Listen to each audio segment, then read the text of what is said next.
야곱은 사랑하고 에서는 미워했다는 제목으로 말씀을 전하겠습니다. 하나님께서 이삭의 아들 에서와 야곱이 쌍둥이 아들로서 그 아내 리브가의 태중에 있을 때 내가 야곱은 사랑하고 에서는 미워했다고 말한 것입니다. 엄마 뱃속에서 꿈틀거리고 아직 세상에 태어나지도 아니했는데 하나님께서는 이미 큰 자가 적은 자를 섬기리라고 말씀한 것입니다. 아직 무슨 선을 행하거나 악을 행하기 전에 하나님은 그들의 인간됨을 미리 보시고 그렇게 예언하신 것입니다. 왜 하나님께서는 그들 태어나기도 전에 야곱은 사랑하고 에서는 미워했느냐? 벌써 멀리 바라보시는 주님께서 그들의 미래를 꿰뚫어 보셨기 때문인 것입니다. 첫째로 에서와 야곱의 가치관이 달랐기 때문인 것입니다. 에서는 장자가 하나님 앞에서 누리는 축복을 중하게 여기지 않았습니다. 특별히 아브라함과 이삭과 야곱의 그 후손들은 장자의 혈통이 굉장한 하나님의 약속과 축복을 가지고 왔습니다. 이스라엘 나라에서는 장자가 된다는 것은 하늘의 특별한 은총을 받은 자가 되는 것입니다. 아브라함, 이삭, 야곱에게 주신 하나님의 약속을 이어받는 참으로 놀라운 자리인 것입니다. 그런데 태어날 때 에서가 먼저 태어나고 야곱이 뒤에 태어났는데 장자가 되었으므로 그가 놀라운 은총을 받을 수 있는 자리에 있음에도 불구하고 그는 그것을 무시해버렸던 것입니다. 하나님의 전통과 하나님이 세운 약속을 별로 귀중하게 생각하지 않았었습니다. 현실이 중요했고 장차 받을 꿈을 무시해버리고 말한 것입니다. 현재 잘 먹고 잘 입고 잘 마시면 되었지 장차 복을 받아서 왕성하게 될 것 생각할 것 뭐냐 그렇게 생각한 것입니다. 에서는 뛰어난 날쌘 사냥꾼이었으며 장자의 명분을 가볍게 여겼습니다. 또 근시안적으로 현 세상의 소유물에서 인생의 의미를 찾고 그 이상의 것을 보지 못했습니다.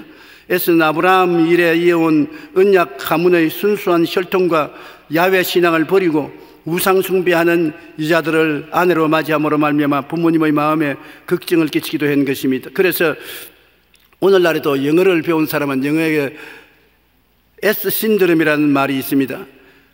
그것은 무슨 말이냐면 팥죽 한 그릇에 장자의 명분을 팔아먹은 것입니다. 에스가 사냥을 하고 오는데 배가 많이 고팠어요. 그런데 야곱은 어머니 설화에서 어머니 부엌에서 일하는 데 늘 도와주고 있었기 때문에 팥죽을 끓이고 있었습니다. 그래서 에스가 와서 야, 그 팥죽 좀 줘. 그러니 야곱은 늘 장자가 못된 것이 한이 설에 있었습니다. 형, 장자의 명분을 내게 팔면 팥죽 한 그릇 주마. 참 너무나 야속한 말이죠. 팥죽 한 그릇에 장자의 명분을 살라 그랬습니다. 그러니까 에서가 하는 말이 배고파 죽을 지경인데 까지 그 장자의 명분 가지고 뭐 하느냐? 애따 장자의 명분 내게 줬다. 맹세한다. 팥죽 한 그릇 줘. 그 팥죽 한 그릇 받아 먹고 장자의 명분을 팔아먹어버렸습니다. 야곱은 장자의 축복을 중히 여기고 장자가 되는 꿈을 가슴에 품고 있었습니다. 야곱은 그렇기 때문에 형에게 팥죽 한 그릇이라도 팔아서 강제로 장자의 명분을 빼앗았습니다. 아주 야박한 일을 했지요. 그리고 아버지에게 마지막 상속의 축복도 자기가 형에게 갈 것을 자기가 빼앗았던 것입니다. 하나님 앞에서 꿈이 없으면 축복도 잃어버린다는 것을 대표적으로 보여주는 것입니다. 야곱은 형의 장자의 명분을 빼앗았으니까 형이 동생을 죽이려고 했었습니다. 그것을 어머니가 알고 야곱을 친정집으로 빼돌렸었습니다. 야, 너 친정집에 가 있어라. 형의 분노가 끝나면 내가 너를 부를 테니까 그때는 내게로 오라. 야곱은 엄마의 사랑을 받았었습니다. 왜냐하면 부엌에서 어머니 하는 일을 늘 도와주는 자상스러운 아들이었기 때문에 엄마는 야곱을 사랑하고 아버지는 에서를 사랑했습니다. 에서는 사냥을 해서 사냥한 고기를 아버지에게 대접함으로 아버지가 에서를 좋아했던 것입니다. 그래 어머니가 자기의 오라버니에게 야곱을 부탁해서 보냈는데 야곱이 하란으로 가다가 밤에 해가 지니까 들판에서 돌로 벽이하고 잠을 자는데 꿈에 하나님이 나타나신 것입니다. 창세기 28장 13절로 16절에 또 본적 야훼께서 그 위에 서서 이르시되 나는 야훼니 너희 조부 아브라함의 하나님이요 이삭의 하나님이라. 내가 누워있는 땅을 내가 너와 내 자손에게 주리니 내 자손이 땅의 티끌같이 되어 내가 서쪽과 동쪽과 북쪽과 남쪽으로 퍼져나갈 것이며 땅의 모든 족속이 너와 내 자손으로 말미암아 복을 받으리라. 내가 너와 함께 있어 내가 어디로 가든지 너를 지키며 너를 이끌어 이 땅으로 돌아오게 할지라. 내가 내게 허락한 것을 다 이루기까지 너를 떠나지 아니하리라 하신지라. 야곱이 잠에서 깨어 이르되 야훼께서 과연 여기 계시거늘 내가 알지 못하였도다라고 말한 것입니다. 하나님께서 야곱이 하나님을 존경하고 하나님이 세워놓은 제도를 놀랍게 여겨서 사랑하고 신본주의로 섰기 때문에 꿈에 나타나서 야곱에게 격려해 주었던 것입니다. 에서는 악인의 꾀를 쫓아서 인본주의로 자기 생각으로 살고 야곱은 하나님을 섬기는 마음으로 살았던 것입니다. 신실한 신자는 아니었지만은 육신적인 신자였지만 그러나 하나님을 받들어서 복을 받으려고 결정한 것이 바로 야곱의 신앙 태도인 것입니다. 우리도 이 세상에 살면서 처음부터 신령한 사람은 되지 못하였으나 그러나 하나님을 섬기면서 변화되기를 바라야 되는 것입니다. 믿었으나 자기 힘으로 살려는 것이 바로 야곱인 것입니다. 야곱은 에서와는 달라서 하나님 중심으로 서고 하나님 축복을 받아 살려고 작정을 하고 하나님을 믿었으나 그러나 인간의 수단과 방법을 동원해서 인간적으로 믿었었습니다. 그러나 사람이 심는 대로 거둔다고 야곱은 자기가 꾀를 내어서 형의 축복을 받고 외아저씨 집에 도망을 갔는데 외아저씨 집에 가니까 외아저씨가 두 딸을 키웠는데 레아와 라헬 두 여형제가 있는데 레아는 언니고 시력이 나빠서 먼 데를 잘 못 보셨습니다. 근데 라헬은 동생인데 굉장히 이쁘고 복스러워요. 그 야곱이 외사촌 누이 동생을 사랑해가지고서 외삼촌에 가서 외삼촌 라헬을 내게 주면은 내가 7년 동안 공짜로 일을 해드리겠습니다. 그 외삼촌이 있으니까 이게 웬 떡이냐 말이야. 일손 모자랐는데 이런 장정이 와서 7년 동안 일을 해주겠다니 오냐? 내가 라헬을 7년 후에 내게 줄 테니까 7년 동안 일을 해라. 그래 열심히 일을 하는데 성경에 보면 7년이 하루 같았다고 말한 것입니다. 사람이 사랑을 하면은 시간 가는 줄 몰라요. 7년을 하루같이 지내서 이제 결혼할 날짜가 오니까 삼촌 7년이 됐으니까 라헬을 내게 주십시오. 라헬의 방으로 들어가게 해 주십시오. 그래 들어가거라. 좋다. 날이 어둡고들랑 들어가라. 그땐 전등불도 없고 호롱불도 없으니까 깜깜한 밤에 들어가서 밤을 새고 아침에 일어나 보니까 라헬이 아니라 레아였었습니다. 확 놀라서 문을 박쳐놔서 외삼촌 사람을 속여도 요 분수가 있지 7년 동안 부려먹고 난 다음에 나를 속여서 라헬을 준다고 했는데 라헬을 안 주고 왜 레아를 갖다 주었습니까? 그러니까 우리 이곳 습관은 언니를 먼저 시집 보내는 것이지 동생을 먼저 보내는 것이 아니므로 또 7년 동안 일해라. 그러면 라헬도 내게 줄 테니까. 팔자에 없는 장가를 두 번 가게 됐어요.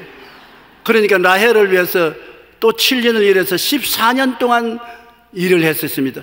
자기가 형을 속이니까 또 다른 데 가서 삼촌에게 속임을 받지 않습니까? 사람이 무엇으로 심든지 그대로 거둔다고 자기만 꾀가 있는 것이 아니라 자기 꾀에 빠지는 것입니다. 그러고 난 다음에 그 두 아내를 거느리고 또 두 아내가 거느리고 온 여종을 아내로 또 맞이해서 야곱은 무려 아내가 4사람이나 됐었습니다. 거기에서 12자식을 낳은 것입니다. 그런데 6년 동안 뼈 빠지게 일을 해도 아무것도 얻은 것이 없어요. 자식들에게 먹여주고 입히준 것밖에는 아무것도 한 것이 없어서 나중에 고향 산천에 돌아가야 되겠는데 빈손 들고 돌아가겠다 말입니다. 그래서 외삼촌에게 가서 외삼촌에게 꾀를 내어서 또 상담을 했습니다. 외삼촌 나에게 임금을 10분이라도 갈아잡겠는데 그러지 말고 이제 나하고 임금 협상을 해서 임금을 정해주면 내가 외삼촌을 위해서 더 일해 드릴 테니까 어떻게 하겠냐. 외삼촌이 야곱이 일을 할 때 하나님이 복을 주어서 재산이 늘었거든요. 그럼 그렇게 하자. 어떻게 할까? 내가 양무리를 치는데 얼룩덜룩이는 다 제껴버리고 순수한 색깔만 칠해. 순수한 색깔을 가진 양무리나 짐승떼가 얼룩덜룩이 새끼를 낳으면 그것을 나의 월급으로 쳐주십시오. 야곱은 옛날에 고향에 있을 때 아브라함의 이야기를 아버지에게 늘 들었습니다. 아브라함이 아버지 이삭을 낳을 때 하늘의 별들을 헤아려보고 별들을 가슴에 품고 믿음이 그 별들대로 아들을 낳았다. 바라봄의 법칙이다. 하나님께서 아브라함에게 동서남북을 바라보라. 내 눈에 보이는 땅을 너와 내 자손에게 주니 영원하라 하시니 바라봄의 법칙을 사용해서 하나님을 믿어야 된다는 것을 어릴 때 늘 들었기 때문에 이제는 바라봄의 법칙을 사용하기 위해서 외삼촌에게 또 꾀를 부렸었습니다. 외삼촌, 이제 달리 내 월급을 정할 것이 아니라 내 시키는 대로 얼룩덜룩이는 다 제껴버리고 순수한 색깔의 짐승떼만 내가 칠 테니까 얼룩덜룩이를 낳으면 내 월급으로 쳐주십시오. 외삼촌 생각하니까 얼룩덜룩이가 아닌 순수한 색깔의 얼룩덜룩이 새끼를 많이 낳을 택이 없단 말입니다. 그러니까 큰 뛸듯이 속으로 기도하면서 조카야, 너 참 머리 좋다. 너대로 하겠다. 얼룩덜룩이를 낳는 건 다 네가 가져라. 그래 얼룩덜룩이를 전부 사할 길로 옮겨버리셨습니다. 순수한 색깔만 야곱이 치게 했는데 야곱이 그 양무리와 짐승떼를 가지고 좋아해서 외삼촌이 떠나고 난 다음 산 위에 올라가서 단풍나무, 신풍나무, 버드나무를 베어와서 얼룩덜룩 껍질을 벗겨서 평풍을 만들어서 물구유 앞에 세워놓고 짐승떼들이 풀을 먹고 물을 마실 때 새끼를 가지는데 물을 마실 때 그 얼룩덜룩이를 보게 하고 자기는 팔짱 끼고 눈을 감고 새끼 가지면 다 얼룩덜룩이다 생각하고 꿈을 꾸고 환상을 그려보고 주여 믿습니다. 입술로 늘 말했습니다. 야곱이 바라봄의 법칙을 통해서 얼룩덜룩이 짐승떼를 얼마나 낳았던지 나중에 한떼, 두떼, 세떼 바다의 모래 같은 짐승의 수를 가지게 된 것입니다. 외삼촌이 발을 동동 구르면서 아이고 내 팔자야 이거 웬일이냐. 그래도 약속은 약속이니까 어찌할 도리가 없습니다. 나중에 야곱은 그 자기 얼룩덜룩이 새끼를 다 거두어 가지고서 형 에서에게로 고향으로 돌아오게 된 것입니다. 고향으로 돌아오게 되는데 거기에서 야곱이 이스라엘로 변화되는 큰 기적을 체험하게 되는 것입니다. 형이 마음에 아주 분도막심해서 동생이 들어오면 가만 안 있고 죽여버리려고 작정을 하고 있었습니다. 형과 생사의 만남을 겪어야 되는 것입니다.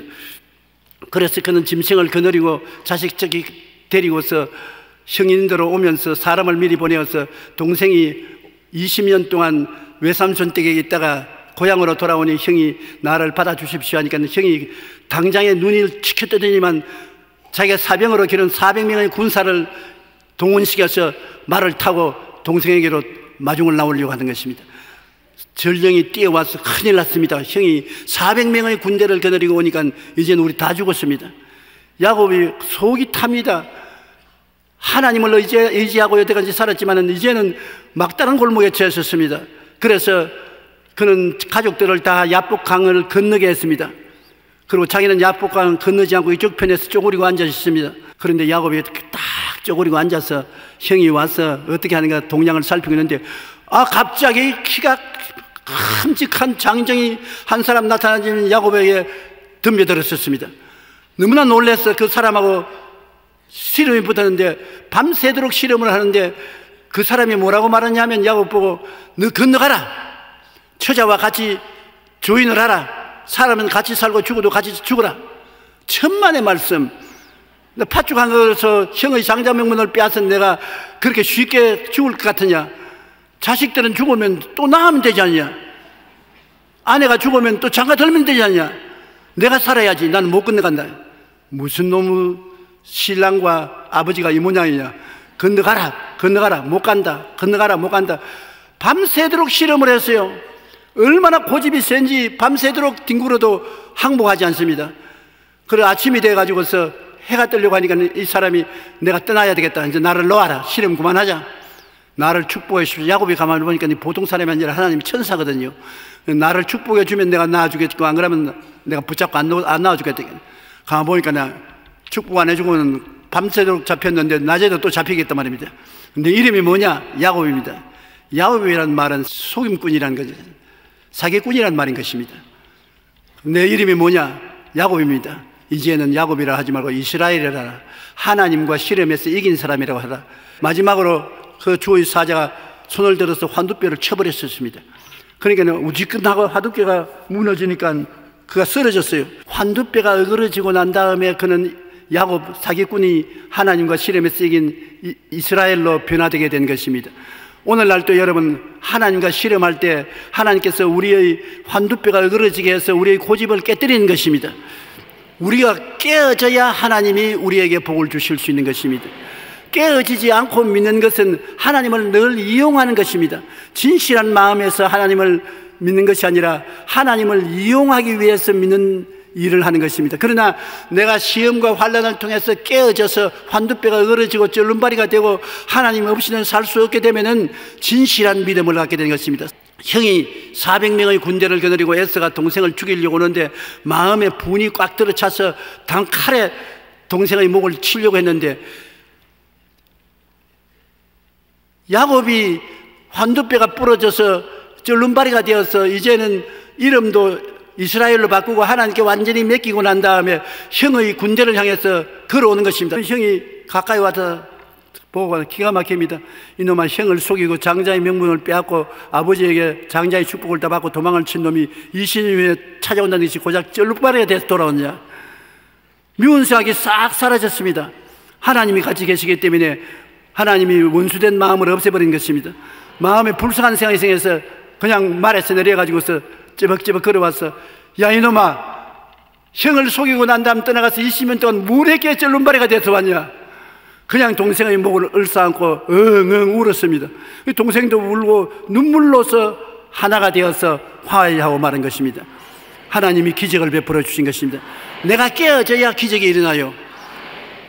야곱이 형이 변화되기를 기다렸다면 형은 변화 안 됐을 것입니다. 자기가 변화되니까 형이 변화된 것입니다. 오늘 우리는 에서와 야곱의 이야기를 통해서 하나님 앞에서 자기 중심의 삶에서 깨어지면 하나님께서 우리를 위해서 일하신다는 것을 깨달아야 되는 것입니다. 야복강 나루터에서 자기 중심이 깨어지고 쩔름발이가 되어서 하나님께 의지하니까 하나님께서 책임지고 돌봐주시는 것입니다. 야곱이 쩔름발이가 되어 하나님을 의지할 때 하나님과 실험에서 이긴 이스라엘이 된 것입니다. 창세기 35장 9절로 12절에 보면 야곱이 바단-아람에서 돌아오며 하나님이 다시 야곱에게 나타나사 그에게 복을 주시고 하나님이 그에게 이르시되 내 이름이 야곱이지만은 내 이름을 다시는 야곱이라 부르지 않겠고 이스라엘이 내 이름이 되리라 하시고 그가 그 이름을 이스라엘이라 부르시고 하나님이 그에게 이르시되 나는 전능한 하나님이라 생육하며 번성하라. 한 백성과 백성들의 총회가 내게서 나오고 왕들이 내 허리에서 나오리라. 내가 아브라함과 이삭에 준 땅을 내게 주고 내가 내 후손에게도 그 땅을 주리라고 말씀하시는 것입니다. 여러분께서 변화되면 하나님이 여러분의 이름도 바꿔버린 것입니다. 야곱이 사기꾼으로 있을 때는 가는 곳마다 사기를 당했었으나 하나님과 실험에서 이긴 이스라엘이 되었을 때는 가는 곳마다 축복되었었습니다. 하나님께서 이제 내 이름을 야곱이라 하지 않고 이스라엘이라 하라. 이름의 효과가 굉장히 있습니다. 이사야 41장 8절로 10절에 보면 나의 종 너 이스라엘아 내가 택한 야곱아 나의 아브라함의 자손아 내가 땅끝에서부터 너를 붙들며 땅 모퉁이에서부터 너를 부르고 내게 이르기를 너는 나의 종이라 내가 너를 택하고 실어버리지 아니하였다 하였노라. 두려워하지 말라. 내가 너와 함께함이라. 놀라지 말라. 나는 내 하나님이 됨이라. 내가 너를 굳세게 하리라. 참으로 너를 도와주리라. 참으로 나의 의로운 오른손으로 너를 붙들리라. 사기꾼인 야곱이 어떻게 이렇게 하나님의 사랑을 받는 이스라엘이 되었습니까? 야곱은 엎치락지치락 했지만 믿음의 삶을 살았습니다. 그의 초기의 삶은 육심적인 신자여서 하나님을 이용하려고 했지만 육신의 욕망에 끌려다니는 신앙인과 같았습니다만 야복 나루통에서 환두뼈가 어그러지는 체험을 하고 난 다음에는 신령한 사람으로 변화된 것입니다. 하나님께 의지한 사람이 된 것입니다. 고난이 우리에게는 싫습니다. 그러나 우리에게 다가오는 고난은 속 사람을 하나님 사람으로 변화시키는 기적을 베풀어 주시는 것입니다. 그 사람은 후패해지고 속 사람은 강성해지는 것입니다. 여러 가지 시험과 환난을 많이 당하면 당할수록 여러분은 더 신령한 사람이 되는 것은 그 사람이 깨어지고 속 사람이 살아 일어나기 때문인 것입니다. 여러분은 모두 다 속 사람을 의지하고 신령한 사람이 되어 주의 권세와 능력으로 사는 이스라엘이 되시기를 주님 이름으로 축원합니다.